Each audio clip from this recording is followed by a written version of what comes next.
So this morning, I'm not going to take any time at all here except to just introduce. We are beginning this series. In this beginning of our series, we think about creativity with courage, and I couldn't think of anyone better than to invite Elizabeth Ellis to come and share with us. Elizabeth goes way back, and you've heard her before, and I've got a little introduction of her on the back so you can read about her accolades and whatnot. But Elizabeth and I go way back and been involved in the storytelling community in this area. She, of course, has been all over the country and beyond, in Canada and Scandinavia, New Zealand, right? New Zealand, and all over the place, sharing her stories. A person of deep wonder and deep wisdom and deep wit as well. And so let's welcome Elizabeth Ellis.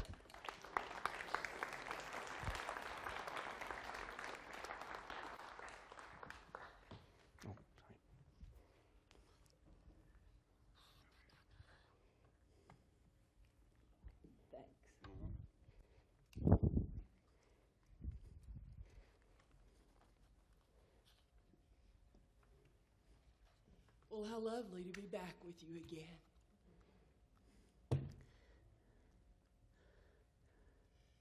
I grew up in the Appalachian Mountains, the poorest part of the United States at the time. Mostly still is.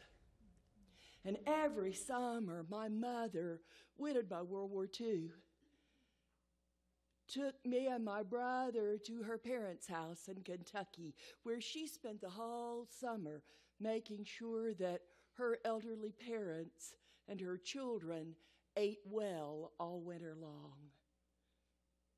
An act of love. I see you people out there. I know who you are. You're farmers market people, aren't you? You have that look about you. Farm stand folks. You probably belong to a food co-op. Maybe you don't understand what it really means to try to make sure that your family eats well all winter. That meant there were tomatoes to be crushed for tomato juice. There was apples that need to be made into applesauce. There were beans that need to be blanched so they could be canned. There was corn that needed to be cut from the cob. There were 4 kinds of jelly that needed to be made. There was cabbage that needed to be turned into kraut. There were cucumbers that needed to be turned into pickles. There was okra that needed to be turned into whatever okra turns into. And it all had to happen at once. That's the part that city people don't always understand, is that it all happens at once. In the midst of this great crush of preparing for the winter, my mother's 4 brothers would gather themselves together and go to Canada on a fishing trip for 2 or 3 weeks. I'll let you think about that for a minute. They would gather themselves together and go to Canada for a fishing trip for 2 or 3 weeks. One way in my family you knew that they were beginning to think that you were becoming a grown-up was you were invited to go on the fishing trip. And the year that my brother turned 12 and was invited to go, I said, and when I turn 12, they'll take me. And my mother looked at me like I had completely taken leave of my senses. And she said, they're never going to take you fishing. I said, well, why not? I'm a really good fisherman. Grandpa says I'm the best fisherman in the whole family. She said, they're not going to take you because you're a girl. Huh? At that point, it had escaped me that the only people who went were the guys. Yeah, all my other older male cousins had gone, none of the girls. And I said, well, I'll take myself to Canada. And my mother said, child, you say some of the stupidest things I ever heard my entire life. And so I took that dream and that resentment, and I put it in a very dark little corner of my heart. And kept it there. And like all things that we hold captive, it had to be fed. I fed the dream on bread and water. I set a banquet for my resentment. Have you ever thought about what it means to entertain an idea?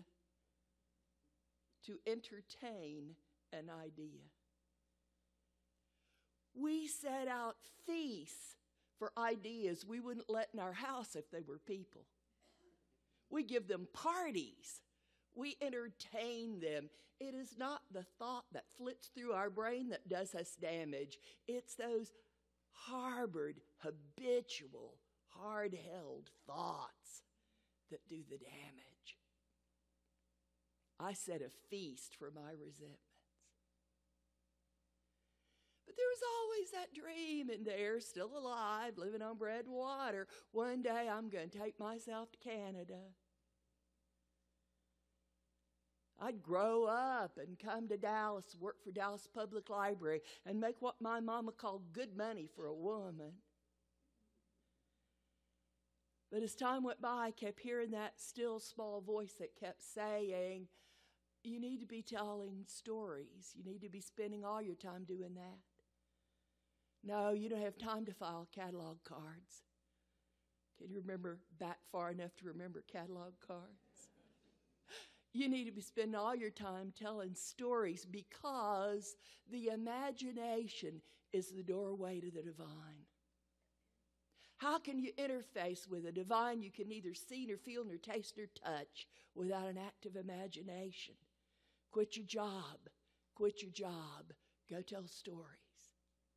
And a day came when I walked away from my good, steady job to make a living and a life telling stories. Because that was what I knew I needed to do, but I was always very apologetic about it to everybody. One day, after I'd been telling stories for a living for a few years, I got a letter. Do you remember letters? Can you remember that far back? I got a letter. They were inviting me to teach at an event called the Arts in Religion and Community. Wow. The Arts in Religion and Community. They wanted me to come and tell stories and teach other people how to tell stories. I'd get to stay there for a whole week. They were even going to pay me. I was really excited. And then I read the last paragraph of the letter. It was in Canada. I was taking myself to Canada. I was taking myself to Canada. Woo! I still remember crossing the bridge into Canada. There was a billboard that said, "Adventure awaits you in Canada." Well, I looked at the schedule right off. I could see that I was teaching every morning, but there was some time to go to things in the afternoon. I had grown up in the Appalachian Mountains where diversity means, are you a sprinkler or a dunker? That's about it. Two kinds of people, the sprinklers and the dunk. You look a little confused. You all are the sprinklers, okay? Just want to make sure you understand. In that sentence, you're the sprinklers, and the Baptists would be the dunkers. And that's it if you live in Appalachia.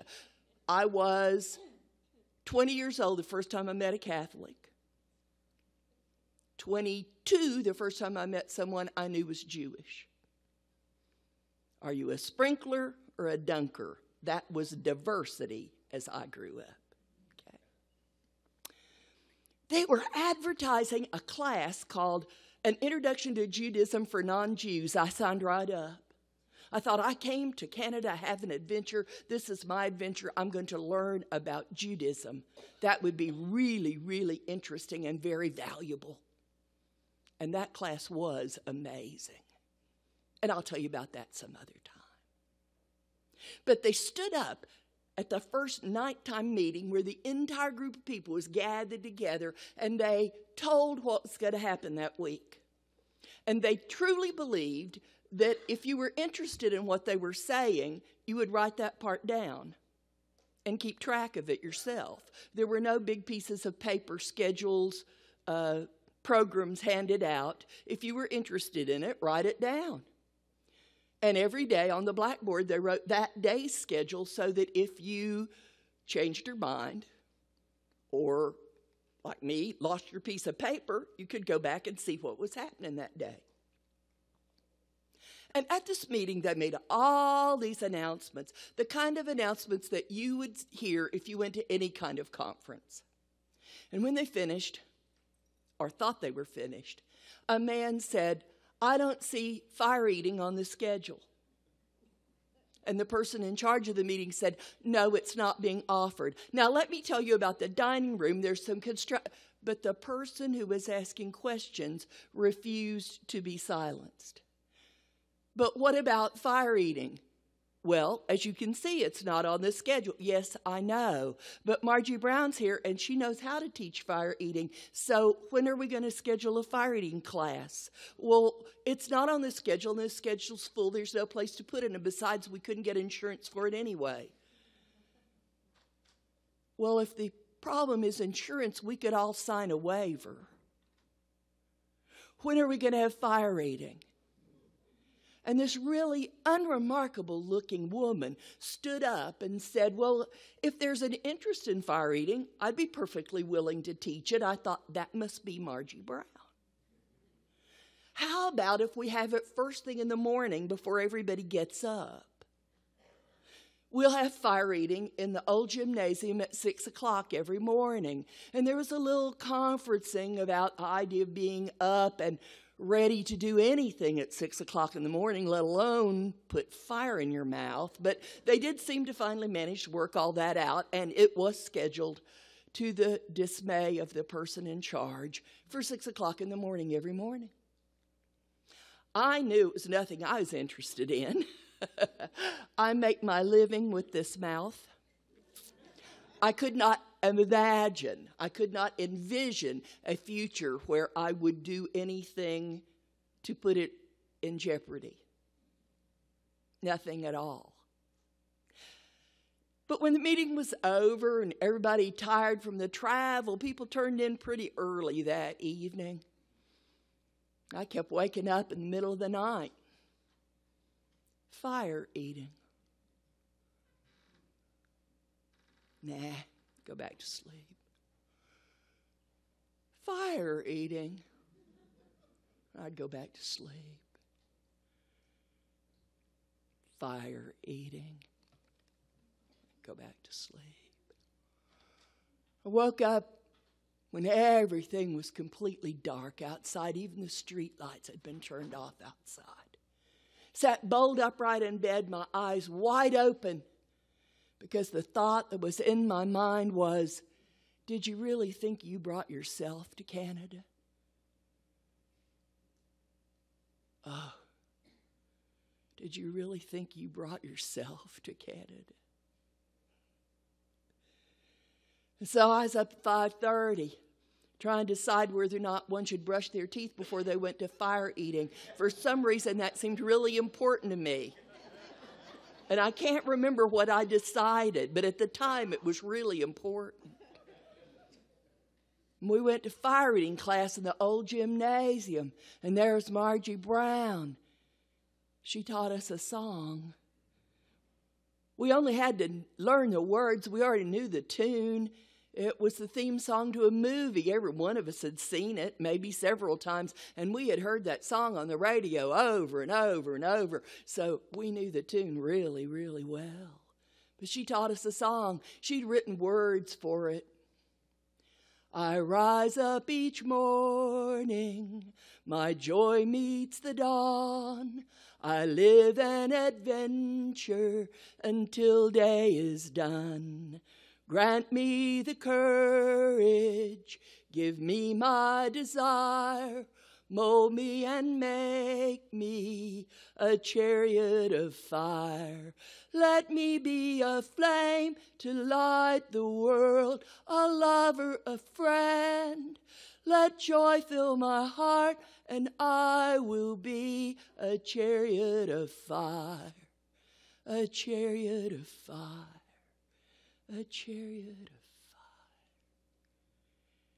She taught us how the trick is there is no trick. The only way to learn is to do it. That you could read 1,000,000 books about it, it wouldn't matter. You had to face it and do it. She taught us how the only way you can learn to do it is to live in the here and now. Because if you're thinking about something that happened in the past or something that's going to happen in the future, you're going to get hurt. All of life is like that. The biggest protection we have is to live in the here and now, if we're willing to do that. So we began to experiment. We began to try. I cannot tell you it was an easy thing for me. You have that primal fear. That thing that comes up in your heart that says, what are you doing? Have you lost your mind? It had lots of different voices. My mother's voice, my old piano teacher's voice, my high school typing teacher's voice, but the voice was there over and over again. And finally, I learned to put it on the tip of my tongue and let it dance. Fire to eye's been important to me. I'd thought about over and over again as a storyteller, I'd thought about how the first time God revealed himself by name, he spoke to Moses from the middle of a burning bush. A burning bush. And so I had begun taking off my shoes so that I could make some connection when it was time to tell. I knew I couldn't make something sacred to happen. But I thought if I took off my shoes, I might create the concept that what I was doing was holy and sacred and invite other people to invite that holiness into their lives. It was a way to show that I was willing. You could tell it was a way to show that I was willing because I grew up in Appalachia, where the pejorative against going barefoot in public is so strong, it would be the last thing you'd ever do. And I knew if a day came when it was easy for me to do it, it'd be time to stop doing it. But take off my shoes and try to stand on holy ground was a part of what I did every time I went out to tell stories to people. And making that fire dance on my tongue was the most alive I had ever been in my whole life. But I can tell you, if you open yourself wide to any experience and you get hurt, it will hurt deeply. If you are wide open, every burn hurts so badly. But every burn, every pain is the opportunity to learn, the opportunity to grow, the opportunity to get better at what you do. The opportunity to stare down all that darkness.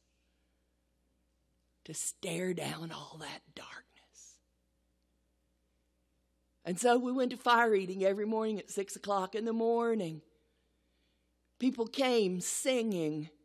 They came from the campgrounds way out there. The commuters came from the parking lot over here. People came out of the dormitories. They walked through the mist that came up off the river, but they all came singing. I rise up each morning, my joy meets the dawn. I live an adventure until day is done. Grant me the courage, give me my desire, mold me and make me a chariot of fire. Let me be a flame to light the world, a lover, a friend. Let joy fill my heart and I will be a chariot of fire. The conversations in our little groups began to change. And people went from, where are you from? And what kind of church do you go to what made you want to come to this class? What burns in you? And I discovered that most of those middle-aged, overweight women who were in my group had come from churches all over the United States because they were involved in clown ministry in their churches. And that fire eating had sounded like a way to make a deeper commitment to their work, a skill they could add. We'll get everybody's attention, they said. No doubt. I don't doubt that at all. And the conversations changed as the week went by. Pouring fuel on the torch and striking the match. The woman standing beside me said, "Spot for me." "Sure." "My husband, Stephen, I called him last night." "Oh, really? Huh? I haven't called home since I got here." "I did. Stephen said he forbade me to come back to this class at all. He said if I ever came back to this class, I'd be in big trouble." Would you pass me those matches?" "He said that if he thought that I was coming back to this class, he'd get in her old Chevrolet and drive all the way up here from Iowa. He said he'd drag me out of here by the hair of the head. This was the most dangerous and foolish thing he'd ever heard. Now, spot for me." And I thought, if Stephen knows what's good for him when that woman comes home, he's going to stand way back. He's going to watch for a while and not say much at all. Because the woman who packed her clothes to go to Canada is not the same woman who's come back home. And he needs to really stand back for a while and watch. And I'd find myself striking a match and going, "Father, I'm praying for all the marriages in this room."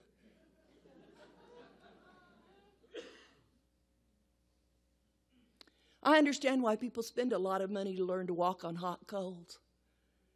There are so many things in my life that have been a problem for me for years. Speaking up, for asking for what I wanted, asking for my place, not apologizing for who I was, not being ashamed. After going and learning to eat fire, I found that so many things fell away from my life, that the resentments in my heart were burned away, that the goals are still alive and thriving. I didn't feel I needed to apologize to anybody for what I did for a living. I didn't feel I needed to explain to anybody that what I was doing was a calling, and that I wasn't just trying to make a living, I was trying to make a life. So many things fell away. Burned to ashes. Burned to ashes. Why would you have room in your heart for resentments if your heart is filled, burning with fire, with passion? In the scripture, it says to us that we were not born to live a life of fear. We were born to live the life of the Spirit. I invite you to think about times in your life when you have closed yourself off to all those little whisperings, to all those little uncharted roads. It's not too late. Nobody took your map away. You can always go back and look for those little uncharted paths. You can always be open to, do you really think you brought yourself to Canada? Thank you.